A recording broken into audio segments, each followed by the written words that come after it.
Hi hello friends, welcome to my channel. ఇవాళ నాటుకోడిని మా పద్ధతిలో ఎలా కాల్చుకొని కట్ చేసుకొని తింటామో చూపించేస్తాను, చూసేస్తారా? ఇంకెందుకు ఆలస్యం, చూసేద్దాం పదండి. వీడియోలోకి వెళ్ళే ముందు మన వీడియో కనుక ఫస్ట్ టైం చూస్తున్నట్లయితే ప్లీజ్ సబ్స్క్రైబ్ చేసుకోండి, లైక్ చేయండి, షేర్ చేయండి. ముందుగా నాటుకోడిని బాగా మరిగి నీటిలో ముంచి తీయాలండి, అప్పుడు ఈకలు తీయడానికి ఈజీగా ఉంటుంది. అలా మొత్తం ఈకలు తీసేసిన కోడిని కట్టెల పొయ్యి మీద బాగా కాలేటట్లు సమానంగా కాల్చుకోవాలండి. ఇలా బాగా కాల్చిన కోడిని మంచినీళ్ళతో బాగా కడుక్కోవాలి, ఎందుకంటే పొయ్యి మీద కాల్చాం కదా, అంతా ఉంటది.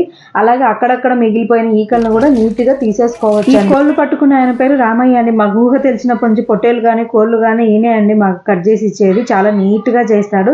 ఒకరు కట్ చేయడానికి టైం పడుతుంది. అప్పటికే మా పిల్లలు ఆకలి అని అరుస్తున్నారు. సో మా అన్న హెల్ప్ చేస్తున్నాడు. నేను మాత్రం పక్కనే కూర్చొని నాకు కొన్ని తోలు తీయండి, కొద్దిగా లీవర్ తీయండి అని చెప్పి వాళ్ళ బుర్ర తింటున్నానండి. వాళ్ళతో కొన్ని అన్ని నాకు కావాల్సిన ఐటమ్స్ అన్ని పక్కన పెట్టించుకున్నా. నాకు నాటుకోడిది స్కిన్ అంటే చాలా ఇష్టం అండి. ఇక్కడ బాయిలర్ కోడి తింటాం కదా, అసలు బాగోదని చెప్పి మా వాడికి ఇచ్చి అసలు స్కిన్నే తీసుకురాదండి.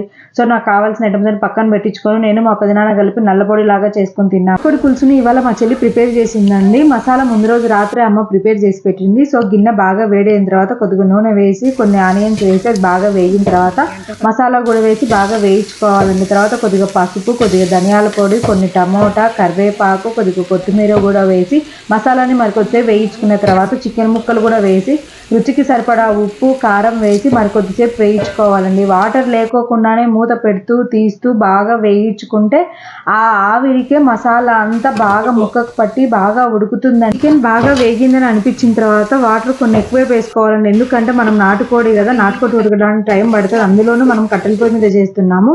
కుక్కర్లో అయితే కొద్దిగా తొందరగా ఉడికేది, కట్టెల పొయ్యి మీద కదా, సో కొన్ని వాటర్ ఎక్కువ వేసుకోవాలండి. ఈ నాటుకోళ్ళు కూడా బయట తెచ్చినవి కాదండి, మా పిన్ని వాళ్ళు ఇంట్లో పెంచినవే. సో చాలా హెల్తీగా ఉన్నాయండి. కూర ఉడుకుతూ ఉంటే అబ్బా ఎంత స్మెల్ అండి, ఎంత బాగుందో. నాకైతే ఇప్పుడు వాయిస్ ఓవర్ చెప్తున్నా కూడా ఎప్పుడెప్పుడు తిందామా అన్నట్లు ఉంది. చాలా టేస్టీగా ఉంటుందండి కంట్రీ చికెన్. ఎప్పుడైనా పండుగలకు ఊర్లోకి వెళ్ళినప్పుడు మాత్రమే కదండి ఇలా నాటుకోడి తినేది, ఇంకెప్పుడు బయలుదేరుకోరు కదా. సో మా పిల్లలు మేము అందరం కుమ్మేశామండి. ఈ వీడియో కనుక మీకు నచ్చినట్లయితే ప్లీజ్ లైక్ చేయండి, షేర్ చేయండి, సబ్స్క్రైబ్ చేసుకోండి.